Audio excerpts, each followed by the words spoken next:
tayo po meron po mga Biblia, buksan po natin muli sa aklat po ng Roma. Romans chapter 8. Wala po sa verse 1. Praise God. Hallelujah. Sige po, mga bata.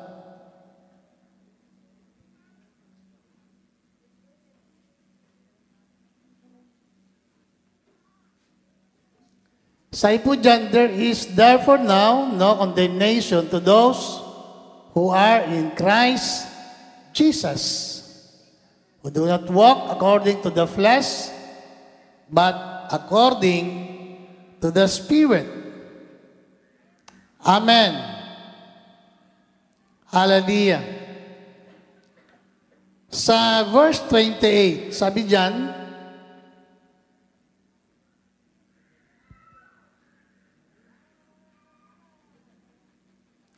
and we know that all things work together for good to those who love God, to those who are called according to His purpose. Amen po. All things work together for good to them that love God.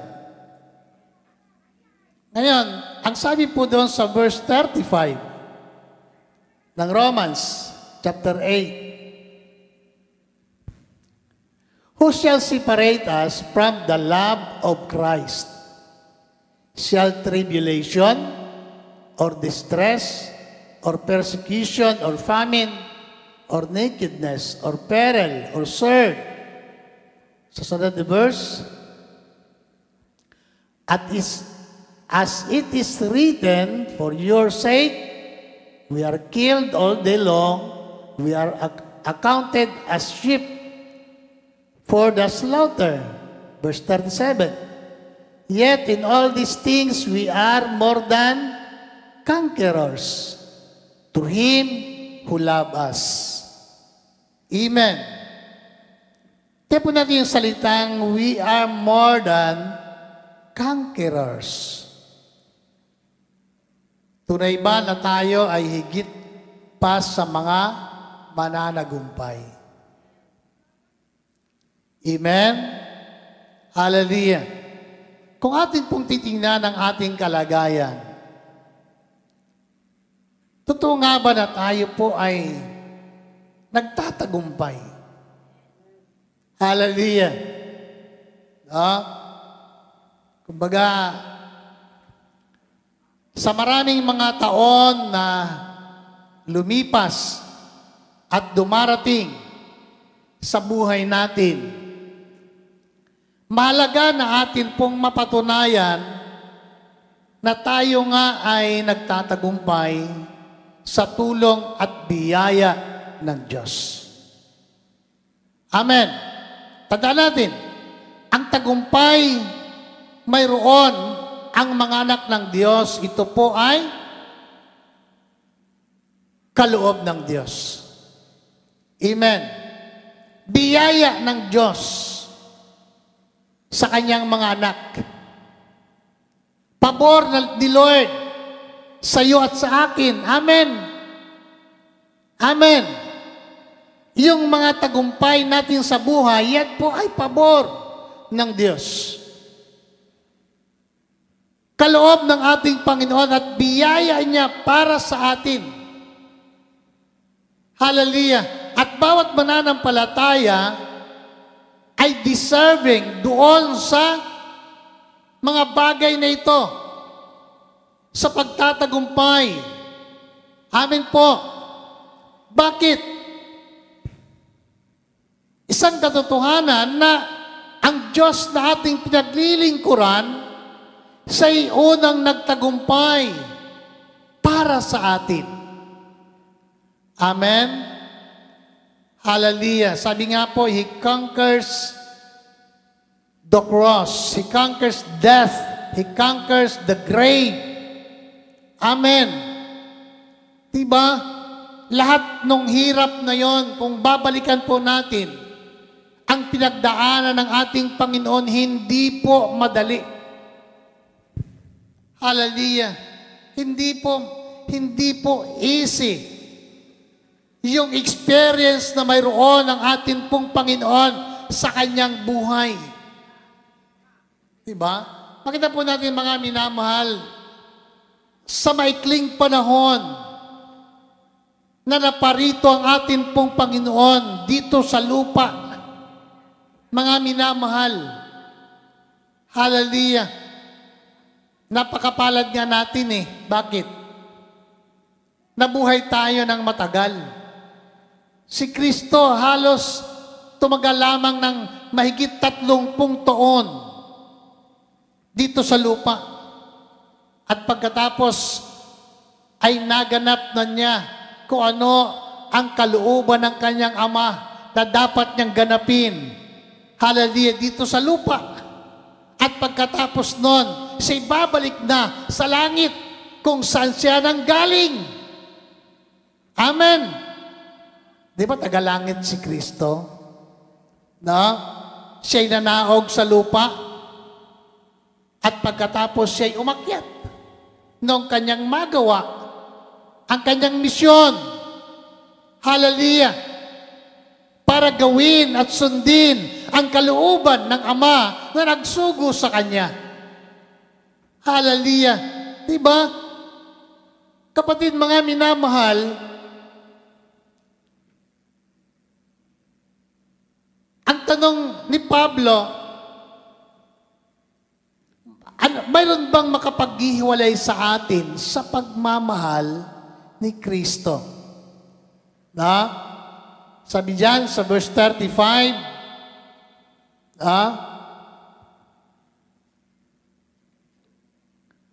who shall separate us from the love of Christ? Hallelujah.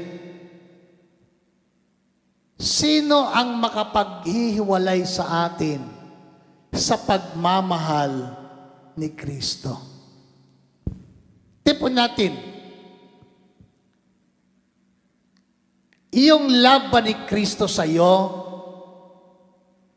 ay totoo? Amen? Amen? Ibig sabihin, nararamdaman mo ba na yung pagmamahal ni Kristo sa iyo ay totoo? Hallelujah. Na? Siya nga, totoo ba? Hallelujah. Dapat ang totoong pagmamahal, nararamdaman natin yan. Amen? Na? Hallelujah. Diba? Nararamdaman natin yung totoong pagmamahal. At ako'y naniniwala, ang pagmamahal ni Kristo sa bawat mananampalataya sa kanyang iglesia, ako'y naniniwala, iyan ay totoong pagmamahal. Puro, absolute, amen. Hallelujah. Pag-ibig na walang kalakip na kondisyon. Hallelujah. Yun yung pagmamahal ni Lord sa bawat isa sa atin. Hallelujah. Diba? Minahal tayo ng Panginoon na walang kalakip na kondisyon. Hallelujah. Unconditional love. Kapatid, mga minamahal, mayroon ba o sino ang makapaghiwalay sa atin sa pagmamahal ni Kristo? Hallelujah. Kapatid, mga minamahal, sabi diyan, self-tribulation. Tribulation, pag-uusig. Pasalamat po tayo, hindi pa tayo nakaranas ng mga pag-uusig. Mayroon bang umuusig sa ating pananampalataya? No? O maaring yung pananampalataya mo ay iniinsulto ng iba? Okay lang yun. Pero yung hadlangan ng iba ang iyong paglilingkod sa Panginoon? Sa tingin ko naman, wala pa. Na? Hindi pa natin nararanasan na tayo po ay usigin sa ating paglilingkod sa atin pong Panginoon. Sapagkat tayo ay nasa malayang bansa, malaya tayong mamili kung sino ang gusto nating sambahin, kung sino ang gusto nating paglingkuran.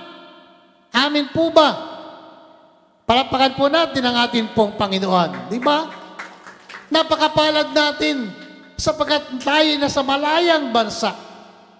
Hallelujah.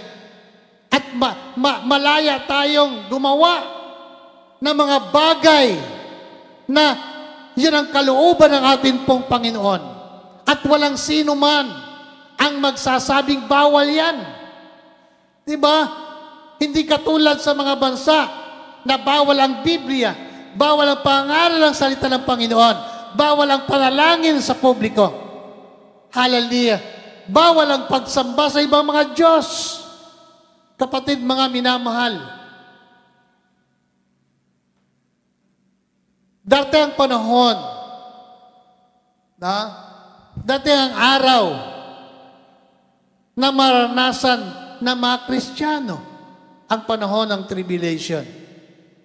Hallelujah. Kung maiwan tayo sa rapture. Diba?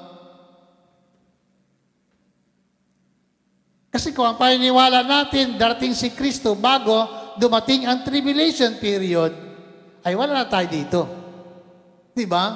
Pero kung maiwan tayo, kapatid, mga minamahal, na meron naman tayong tsansa para maligtas. Na? Hallelujah. Siyempre, wag natin i-kompromiso ang ating pagiging Kristiyano. Diba? Huwag tayong sumamba sa halimaw. Huwag tayong tumanggap ng tatak ng halimaw. Bahagi po yun ng tribulation. Amen. Ngayon, kung tayo po'y mananindigan sa ating pananampalataya kay Kristo, sapagkat hindi tayo kasama sa rapture, ang pag-asa natin ay mamatay para kay Kristo. Amin po ba? Hallelujah. Ay tama yung kanta natin. Diba? Ang mamatay ng dahil sa iyo. Amen? Pagka naiwan tayo sa rapture, ang mamatay dahil kay Kristo. Diba? At ang kamatayan para kay Kristo sa mga anak ng Diyos ay pakinabang. Palakpakan natin si Lord. Amen. Kaya nga, may mga tinatawag na tribulation saints pagdating ng panahon. Yun yung mga namatay na hindi sumamba sa Antichrist. Yun yung mga namatay na hindi tumanggap ng tatak ng Antichrist. Amin po ba? Hallelujah. Pero wag naman sana. Amen?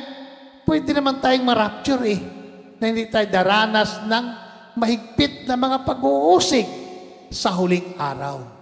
Amin po. Hallelujah.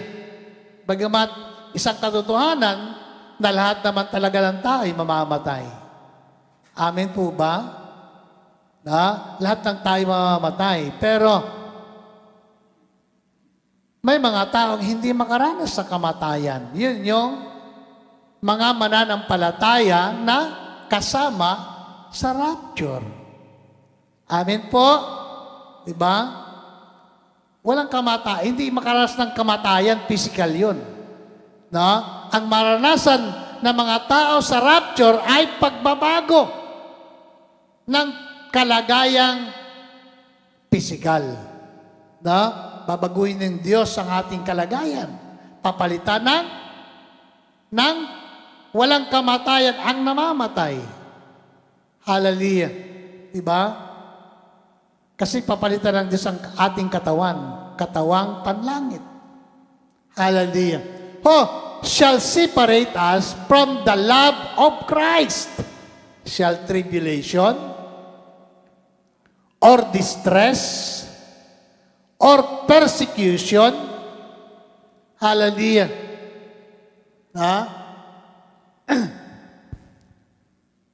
Or famine? Hallelujah.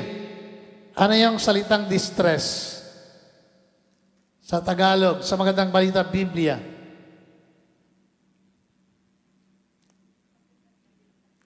Ha? Kapighatian. No? Tribulation or distress o kapighatian. No? Sa panahon ng kapighatian, ibig sabihin, yung makaranas ka ng matinding problema. No? O, anong matinding problema ngayon na naranasan ng mga tao? Yung tatawag na stress, depression, anxiety. No? So, yun yung panahon na ang tao'y nakakaranas ng kapighatian. Pag hindi mo na-overcome yan, anong mangyayari? Diba? Kaya marami nagpapakamatay. Diba? Kamakailan lang, no? Kumbaga, balitang-balita sa buong mundo, ang malungkot na balita na isa sa mga anak ni Kim Atienza ay nagpakamatay. Diba nakakalungkot yon sa isang pamilya, lalo sa isang magulang. No? Lalo na kay Kuya Kim. Si Kuya Kim, isang mananampalataya. No? Isang taong may takot sa Diyos. Pero, pamilya niya naging biktima ng ganitong kalagayan. Bakit? No? At kung sino bang ama, sino magulang ang gusto ng kanyang anak ay magpakamatay? Di ba napakasakit yun? No? Kaya sabi ni Kuya Kim, ang buhay ay wither lang. Pero yung sakit na kayang naramdaman habang sinasabi niya, talagang kita natin. Di ba? Alas naiiyak sa kalooban niya, talagang umiiyak siya. Gusto niya ipakita sa tao na yun na, katotohanan sa buhay, na ang buhay ay may kanya-kanyang panahon dito sa mundo. Masakit nga lamang ang isang katotohanan dahil sa nagpakamatay ang kanyang anak. Kapatid, mga minamahal, at yun po yung matinding problema ngayon na naranasan ng tao. Diba? At yan po ay sa kaisipan ng tao. Diba? Pag ang tao ay mayroon tiyatag na mental health condition na kahit sinong doktor, no? O mga eksperto manggagamot sa buong mundo, kapatid, mga minamahal, ay wala silang magawa. Na? Pag yun ang umatake sa tao. Nandyan pa kayo? Hallelujah. Diba? Kaya nga, minsan, sa ating kalagayan, kahit sa ating mga anak, sa ating pamilya, na huwag natin hayaan na ating mga anak ay mag-isa sa bahay. Amen? Yung nagkukulong lagi sa kwarto. Hallelujah. Meron nga pamangkin si Pastor sa Sodyungan, nandun lagi sa kwarto. Sabi ko kay nanay, kaya niya na. Bababa lang siya. Pag tinawag magkain, akyat ulit doon sa kwarto. Bata pa eh. Nagdadalaga. Kako kay Kabinan, doon sa nanay niya, huwag niyong hayaan na ganyan lagi siya. Mag-isa doon sa kwarto. Kasi hindi maganda. Diba? Ito yung anak ni Kuya Kim. Niyaan nila na pumunta ng Amerika. So, kung alam lang sana nila na ganun ang gagawin niya, pero alam naman nila na mayroong kondisyon sa kaisipan yung kanilang anak. Diba? Hallelujah. Kaya nga mga minamahal, nakakalungkot, pero alam ng Diyos, no? Si Lord lang nakakaalam. Amen po. Pero siyempre tayo, pagka ang cause ng kamatayan ay pagpapakamatay, kagad-agad ang iniisip natin na ay walang kaligtasan ng tao. Nandiyan pa kayo? Amen. Kaya sa atin, may lesson para sa atin. No? Na kahit na ano ang ating nararanasang kapigatian sa buhay, huwag nating kitlin ang ating buhay. Amen po ba? Amen. Bakit? Lahat ng problema sa buhay ng tao ay may solusyon si Lord. Palapakan natin ang ating pong Panginoon. Amen. Dapat lagi nating maramdaman yung pag-ibig ni Lord sa iyo. Sa bawat sa atin. Amen.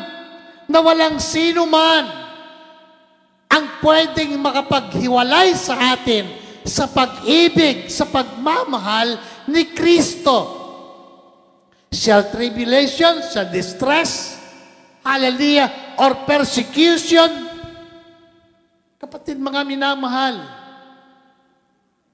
na kahit gaano katindi ang pag-uusig na maranasan natin, kapatid, mga minamahal, hindi dapat yun makapaghiwalay sa atin sa pagmamahal ni Kristo. Diba? Kahit na yung persecution ay kapalit pa ng ating buhay. Amin po? Diba? Marami nang namatay at marami nang pinatay dahilan sa paglilingkod sa Panginoon. Pero kailanman hindi sila humiwalay kay Kristo. Diba? Yan ang magandang kamatayan eh. Amin po ba? Diba? Yung mga alagad ng ating pong Panginoon, hindi naman madali ang kanilang naging kalagayan at kamatayan.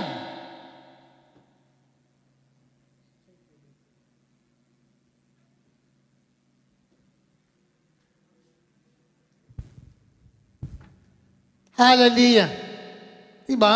Si Pedro nga ipinako sa cross na patiwarik eh. Kaya ba natin yon?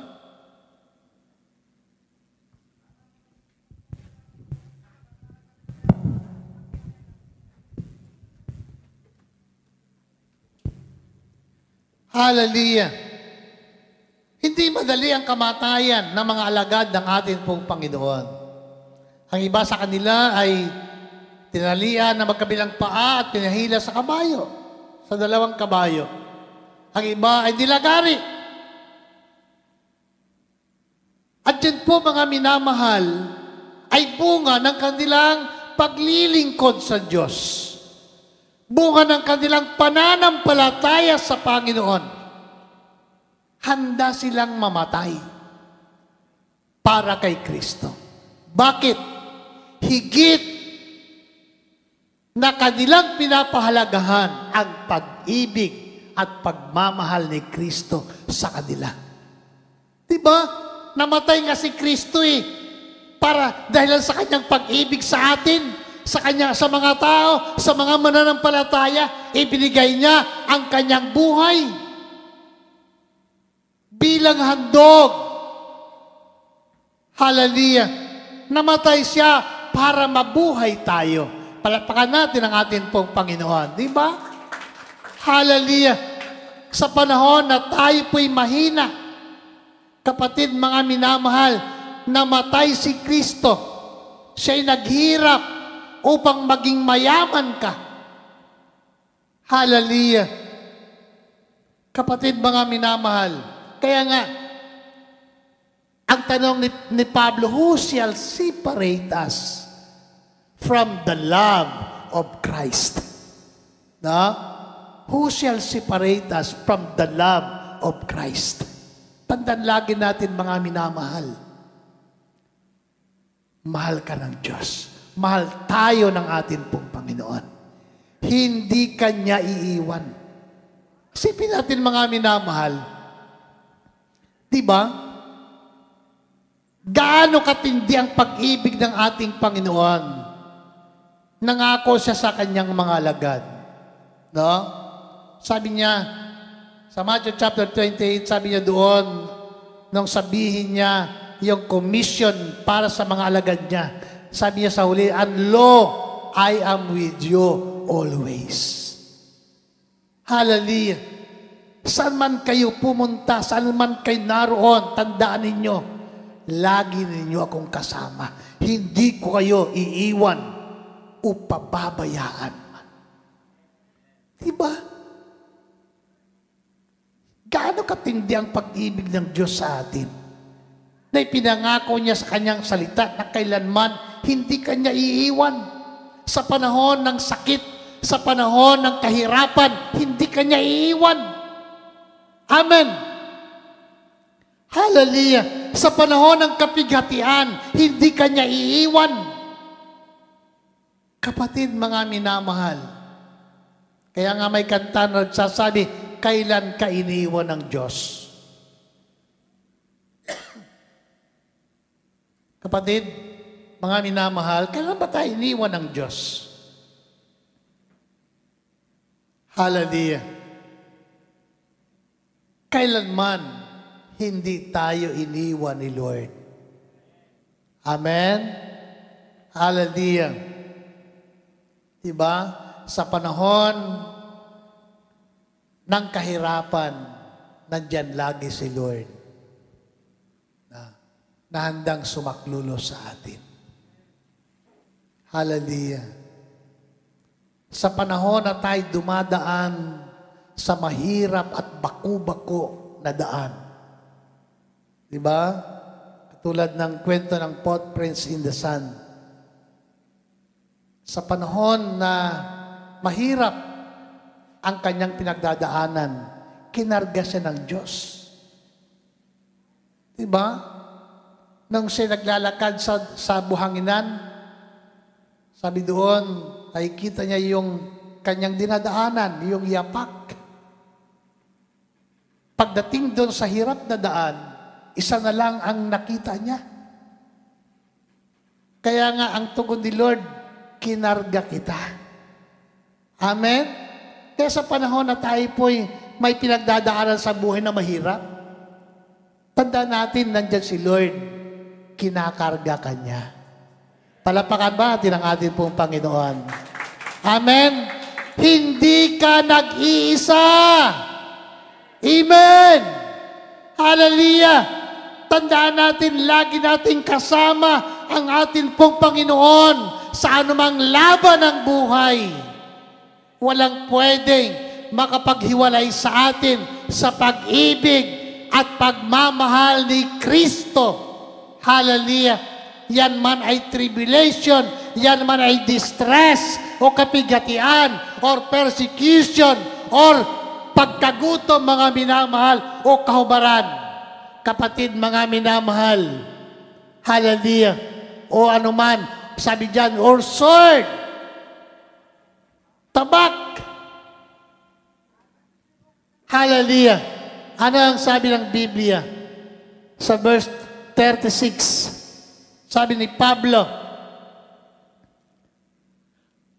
as it is written, nasusulat, for your sake, we are killed all day long. Ang katulad namin, sabi ni Pablo, hallelujah, araw-araw ay unti-unti kaming humaharap sa kamatayan. We are accounted as sheep for the slaughter. No? Para daw silang tupa, no? Na dadalhin doon sa sa katayan, sa slaughterhouse. Hallelujah. Pero sabi sa verse 7, sabi ni Pablo, hallelujah, sabi niya, yet all these things, we are more than conquerors. Amen? Sa kabila ng lahat ng ito, kapatid, mga minamahal, higit pa kami sa mga mananagumpay. Kapatid, mga minamahal, we are more than conquerors. Lahat ng iyon na sinabi ni Pablo sa verse 35 ay kayang-kaya nating pagtagumpayan bilang mga anak ng atin pong Panginoon. Sabi ng Bible, we are more than conquerors. Why? Bakit? Sapagkat si Kristo na ating pinaglilingkuran ay napagtagumpayan na ang lahat ng ito. Amen. Kaya nga, kahit kamatayan, ay kaya nating pagtagumpayan. Kamatayang pisikal, kayang-kaya nating pagtagumpayan. Hallelujah. Bakit? Nagtagumpay si Kristo. Kung si Kristo'y namatay, kapatid, hindi siya nanatili sa libingan. Sabi ng Bible, after 3 days, siya'y bumangon mula sa mga patay. Hallelujah. Isang halimbawa at larawan, kapatid, mga minamahal, na dumating man sa atin ang kamatayan, may pag-asa tayo sa muling pagkabuhay. Hallelujah. Na mangyayari pagdating ng panahon. Amen? Hallelujah. Kaya nga, nakita po natin mga minamahal, no? Sa mga araw na ito, sa mga sandaling ito, sa mga araw na nakalipas, kahapon, di ba? Inaalala ng mga tao, ng mga Pilipino, ang kamatayan ng mga nauna sa kanila. Hindi naman masama. Hindi po masama na alalahanin natin ang ating mga namatay. Hallelujah. Diba? Pero wala tayong kapangyarihan na ipanalangin sila. Amen? At mabago ang kanilang kalagayan. Nandyan pa kayo? Hallelujah. Mas maganda nga na habang buhay pa ang ating mga mahal sa buhay, bigyan natin ng bulaklak. Kaysa naman pagpatay na, tuwing November 1, magdata ng bulaklak. Ay, ano nila yan? Nagastos ka lang. Nandyan pa kayo? Na? Yan yung mga paniniwala at tradisyon na minsan na sa pamantay ng Biblia ay hindi tama. Ano yun nung patay ang bulaklak? Ay mas maganda pa yung buhay pag binigyan mo ng bulaklak. Makangiti pa yun at makapagpasalamat pa. Amen po ba? Amen. No? Hallelujah. Wala problema, punta ka sa sementeryo. Wala na magtatanong sa'yo doon, bakit wala kang bulaklak Amen po ba? Ba't hindi ka nagdala ng bulaklak sa tatay mo, sa nanay mo? Hindi naman makapagpasalamat yun, hindi naman ma-appreciate yun. Kung buhay pa si nanay mo, si tatay mo, bigyan mo ng bulaklak. Matuwa yun. Lalo kung may pera na nakalagay doon sa bulaklak. Nandyan ba kayo? Amen. Hallelujah. Nakakalungkot nga lamang isipin kasi nga tayo na mga Pilipino, biktima ng mga tradisyon at turo paniniwala ng mga nakakatanda. Na sa ating panahon, sa tingin natin at sa pamantay ng Biblia, hindi tama. Lalo na ngayon, mga bata, na ginagawa ng mga magulang, drawing nga ng Lagyan ng drawing sa mukha yung bata na nakakatakot. Mayroon pa nga sa bahay kagabi. Nag-take or treat. Ewan ko, nung nilagay sa pisngi na parang zombie. Take or treat, happy Halloween. Ay, bawal! Alam niyo mga minamahal, sabi ko doon sa isang matanda kagabi, na wala po sa amin yan. Hindi po kami nag-Halloween. Sabi naman, happy Halloween daw. Masaya kaya sila? Yung kaluluwa kaya nila, masaya doon sa kabilang buhay? 100% kung sa langit, yung kaluluwa ng namatay, 100% masaya. Pero kung sa impyerno, masaya kaya siya? Yan hindi alam ng mga tao. Kapatid, mga minamahal, kung sa impyerno kaya ang kaluluwa ng namatay, happy kaya siya?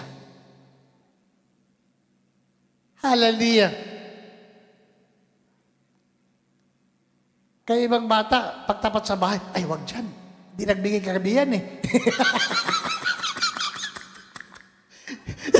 Yung mga bata hindi happy. Hallelujah. Narinig ka sa bata kagabi, ay wag dyan. Hindi nagbigay kagabihan. Hallelujah. Kapatid, mga minamahal, ituro natin sa mga bata, sa ating mga anak, yung tama. Amen? Amen.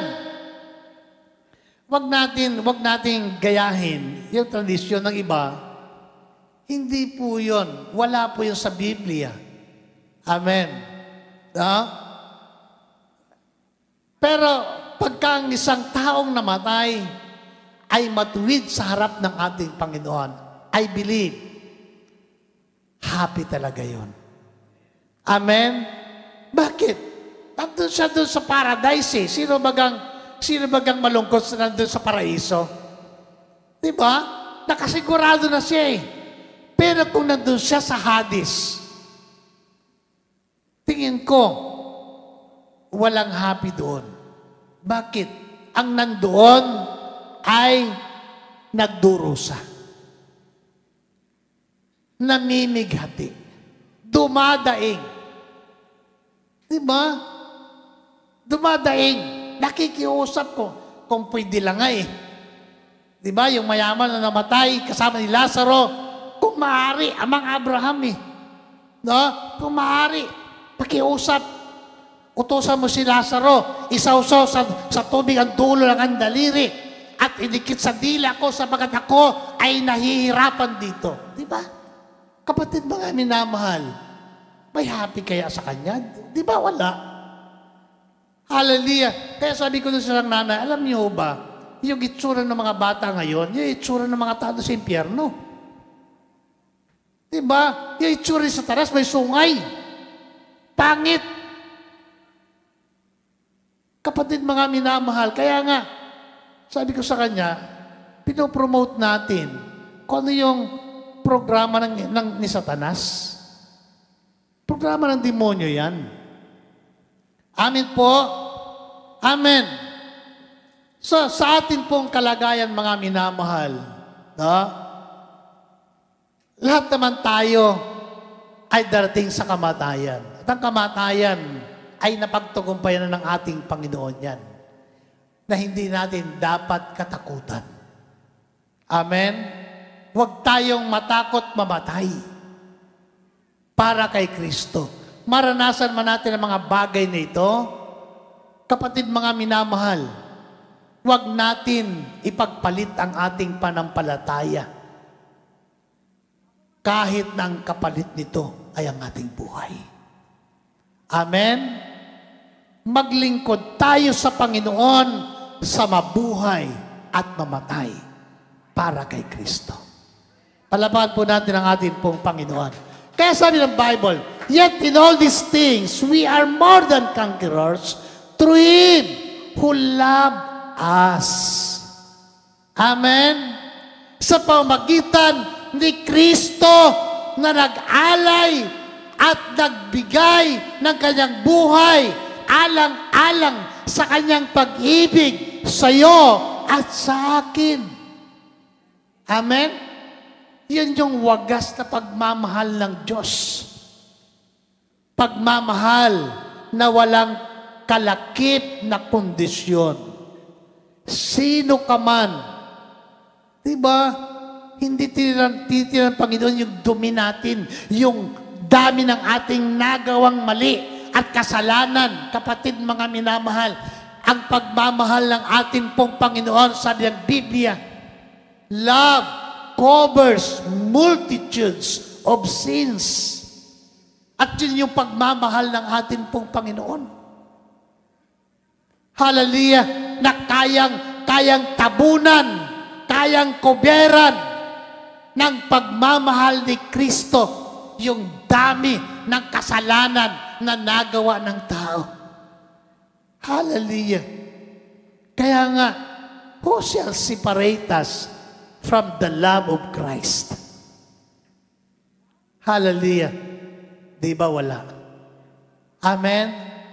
Kaya nga, huwag tayong padala sa anumang kalagayan o sitwasyon na ating nararanasan at tayo manlamig sa ating pananampalataya. Kapatid, minahal tayo ng Diyos higit sa kanino pa man. Diba? Inibig tayo ng ating pong Panginoon. Iniwan ni Kristo ang langit para sa iyo at para sa akin. Bunga ng kanyang wagas na pagmamahal. Kaya nga, tayo bilang mga anak, higit tayong mananagumpay. Amen? Sabi ng Bible, we are more than conquerors through Christ. Hallelujah. Sabi ni John, greater is He that is in me than he that is in the world. Amen. Iyon ang atin pong Panginoon. Hallelujah. Kaya nga, napagtagumpayan natin ang lahat ng bagay. Napagtagumpayan ni Kristo ang sanlibutan at ito'y kaya nating pagtagumpayan bilang mga Kristiyano. Purihin ang atin pong Panginoon. Hallelujah. Magtatagumpay tayo sa ating buhay. Amen? Kasama natin si Lord. Glory to God. Tayo po ay biyuko at tayo po'y mananalangin. Ama naming Diyos, salamat po sa umaga pong ito. Salamat sa mga katotohanan ng iyo po mga salita. Tunay nga na kami ay mga taong hindi talunan, kundi dahilan sa iyong mga ginawa doon sa cross. Hallelujah. Panginoon, nagkaroon kami ng katiyakan, nagkaroon kami ng pag-asa sa aming buhay. Na anuman ang sitwasyon na aming pinagdadaanan o pagdadaanan pa habang kami ay naglilingkod sa inyo. Lord, patuloy dakilang Diyos na kami ay humawak sa iyong mga salita. Sa iyong mga pangako na walang pwedeng makapaghiwalay sa amin sa iyong pagmamahal. Na kami, Panginoon, ay mga taong pinili mo at tinawag higit kami na mananagumpay sapagkat ikaw, O Diyos, ay unang nagtagumpay doon sa cross. Napagtagumpayan po ninyo ang kamatayan. Hallelujah, napagtagumpayan nyo, Panginoon, ang libingan sapagkat ikaw ay bumangon mula sa mga patay. Hallelujah, upang bigyan ng pag-asa ang mga taong namatay na naglilingkod sa inyo, na darating ang panahon at araw na lahat ng mga banal at mga taong naglingkod sa inyo hanggang kamatayan ay babangon mula sa kamatayan at mabubuhay kami sa isang buhay na walang hanggan, na kasama mo doon sa kalangitan, Panginoon. Lord, salamat ngayong umaga sa bawat isa sa mga kapatiran, Lord, patuloy na ikaw po ang siyang manguna sa bawat isa sa amin. Salamat, dakilang Diyos. Patuloy na pagtagumpayan ng iyong mga anak ang lahat ng kahirapan, pagtagumpayan ng bawat sa ang lahat ng takot sa buhay. Hallelujah. Na pagtagumpayan namin, Panginoon, ang anumang uri ng sakit o karamdaman sa aming pisikal na kalagayan. Ang Lord God ngayong umaga, hallelujah, dinideklara po namin sa aming kalagitnaan ang patuloy na pagtatagumpay ng aming mga buhay. Dideklara namin, Panginoon, ang patuloy na kagalingan sa lahat ng uri ng sakit at karamdaman. Dideklara namin, Panginoon, na patuloy magkaroon ng katugunan ang aming mga panalangin, dakilang Diyos. Hallelujah. Ang Lord God, amin pong dideklara ngayong umaga na ang bawat pamilya at sambahay ng iyong mga anak ay patuloy na magkaroon ng isang masayang buhay at masayang pamilya na kasama ka, Panginoon, ng iyong mga anak. Kaya nga po, Panginoon, salamat. Samahan po kami ngayong umaga muli sa aming pag-alaala sa iyong mga ginawa doon sa cross at ang iyong kamatayan. Hallelujah. May 2,000 taon na ang lumipas. At ngayong umaga, Panginoon, salamat sapagkat ang bawat sa puso amin ay kabahagi ng iyong katawan. Hallelujah. Na kami, Panginoon, ay bahagi ng amin pong banal na hapunan ngayon pong umaga. Salamat po, dakilang Diyos. Pagpalain mo po ang iyong mga anak at patuloy ng kapayapaan at kagalakan ay maranasan namin habang kami patuloy na naglilingkod sa inyo. Sa iyo ang kapurihan at ang karangalan sa pangalan ni Jesus. Amen and amen. Palapakan po natin si Lord. Hallelujah. Glory to God. Ngayon pong umaga, tinatawagan ko si Mother Jiri Liedo at Sterling. Hallelujah.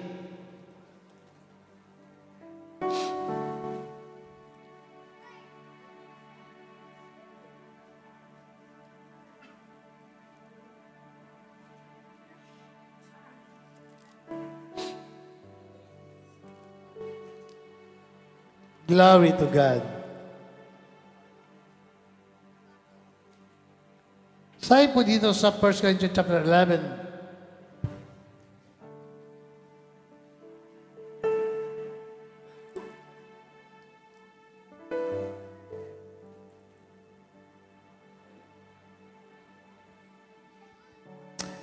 verse 23, ito ang aral na tinanggap ko sa Panginoon at ibinibigay ko naman sa inyo. Ang Panginoong Jesus ng gabing sa ipagkanulo ay 20 ng tinapay, nagpasalamat at pinagpira-piraso ito at sinabi, ito ang aking katawan na inihandog para sa inyo. Gawin niyo ito bilang pag-alaala sa akin. Amen. Sabi ni Pablo, sabi ng Bible, ang Panginoon ay dumampot ng tinapay at pinagpira-piraso. Hallelujah. Ibig sabihin yung pira-piraso na yon, isa tayo doon. Amen? Kabilang ka doon. Pira-piraso tayo. Magkakahiwalay na iba-ibang individual, iba-ibang persona. Pero, iisa yung tinapay. Amen? Yun po yung katawan ni Kristo. Ibig sabihin, tayo bilang mananampalataya, iisa tayo sa katawan ni Kristo. Amen. No? So, pinagpira-piraso ito at nagpasalamat. At ang sabi ni Kristo, gawin ninyo ito bilang pag-alaala sa akin. Amen? Kaya nga, ikaw at ako ay pinaalalahan ng Biblia na dapat na ating laging maalala, maging laman lagi ng ating kaisipan, ng ating puso, hallelujah, na ang lahat ng ito ay ginawa ni Lord para sa iyo at para sa akin. Amen? Gayon din naman, sabi ng Bible, matapos maghapunan ay hinawakan niya ang saro at sinabi ang sarong ito, ang bagong tipan na pinagtibay ng aking dugo. Tuwing inumin ninyo ito, gawin ninyo bilang pag-alaala sa akin. Sapagkat tuwing kakain kayo at iinom sa sarong ito, ay sinasabi ninyo, ay ipinapahayag ninyo ang kamatayan ng Panginoon hanggang sa muling pagparito niya. No? So ang pagpartake o pagkain daw ng tinapay at pag-inom sa saro ay pagpapahayag natin ng kanyang kamatayan. Ibig sabihin, mga minamahal, no? Si Kristo, ginagawa natin ito sapagkat inaalala natin na si Jesus ay namatay at nabuhay, bumalik sa langit, pero nangako si Lord, siya'y darating. Siya'y paparitong muli. Amen. Kaya nga, ginagawa natin ito hanggang sa pagparito ng atin pong Panginoon. Amen. Kaya nga, ang communion ay mahalaga. Ibig sabihin, pag ikaw ay kabahagi, bahagi ka ng katawan ng ating Panginoon na dapat nandito ka. Amen. Hallelujah. Purihin po ang ating pong Panginoon. Lord, salamat minsan pa. Kami ay bahagi ng isang tinapay, bahagi ng iyong katawan na nabayubay sa cross. Lord, salamat sapagkat sa pamagitan mo, sa pamagitan ng iyong kamatayan doon sa cross, pinag-isa mo kami bilang isang iglesia. Magkakaiba man kami, magkakahiwalay bilang isang tao. Subalit, Lord, mayroon po kaming isang puso at damdamin upang ikaw ay aming parangalan, upang ikaw ay aming pahalagahan, upang ikaw ay aming masamba sa Espiritu at katotohanan lamang. Pagpalain mo, Panginoon, ang iyong mga anak na bahagi ng banal na hapunan ngayon pong araw na ito. Bless mo ang tinapay at ang sarong ito sa iyong mga buhay sa pangalan ng Jesus. Amen and amen. Sige po.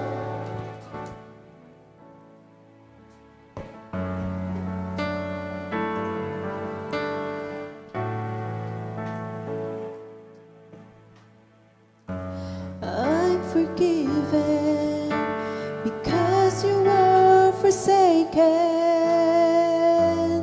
I'm accepted. You were condemned.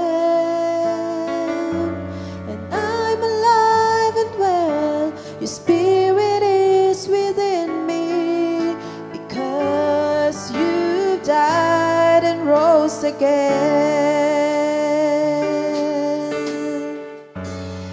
I'm forgiven because you were forsaken. I'm accepted. You were condemned. And I'm alive. Well, your spirit is within me because you've died and rose again. Amazing love, how can it be that you, my King, would die for me. Amazing love, I know it's true, and it's my joy to honor you in all I do. I honor you.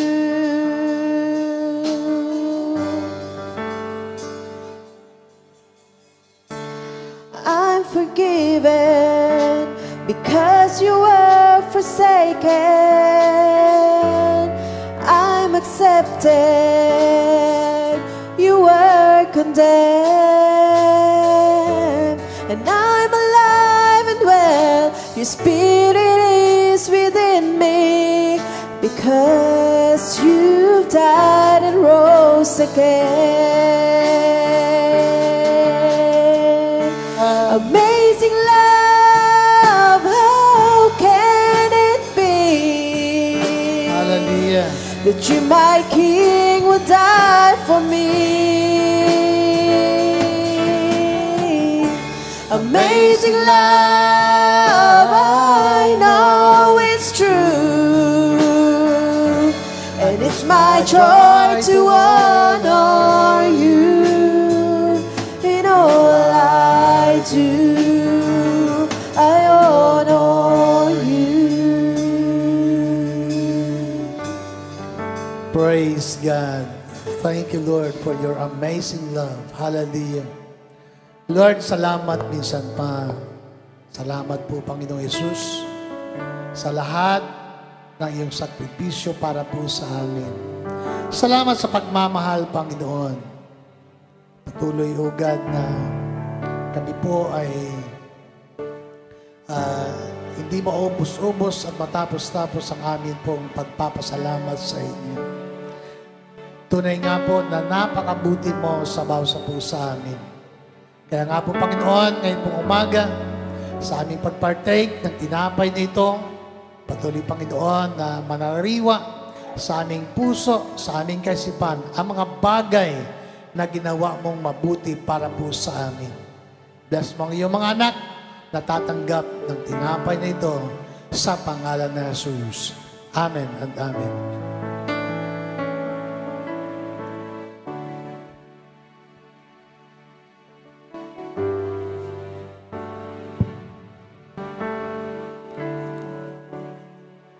Narito, Panginoon, ang saro ngayon pong umaga, simbolo na yung banal na dugo na nabubuhos sa krus ng Kalbaryo. Salamat po sa paglilinis at kapatawaran sa lahat ng aming mga kasalanan at karumihan. Patuloy, Panginoon, na pagkabanalin mo ang aming mga buhay. Muli, dakilang Diyos, ang sarong ito ay nagpapaalala sa amin upang pagtibayin ang iyong tipan para po sa iyong mga anak. Lord, salamat sa ganap na kapatawaran ng lahat ng aming mga pagkukulang.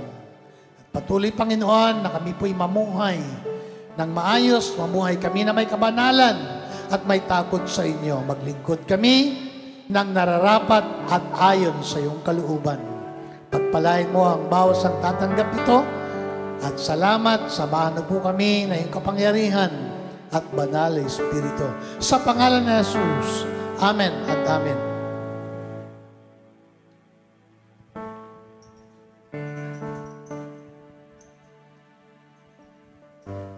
Praise God. Hallelujah. Amen. Glory, glory to God. Sige po. Tayo po ay magtatapos sa ating pong gawain at panalangin ngayon pong umaga. Lord, salamat po. Patuloy mong pangunahan at patuloy, Panginoon, na ingatan ng buhay na ay pumakapatiran. Lord, salamat sa bawat isa, sa mga bata, ingatan po ninyo. Patuloy na gabayan, bigyan ng karunungan at kaalaman. Ang mga batang ito ay lumaki na may takot sa inyo. At higit sa lahat ay respeto, Panginoon, sa kanilang mga magulang. Maglingkod sila habang sila ay nabubuhay. At Lord, salamat, samahan mo ang bawat sa kanila.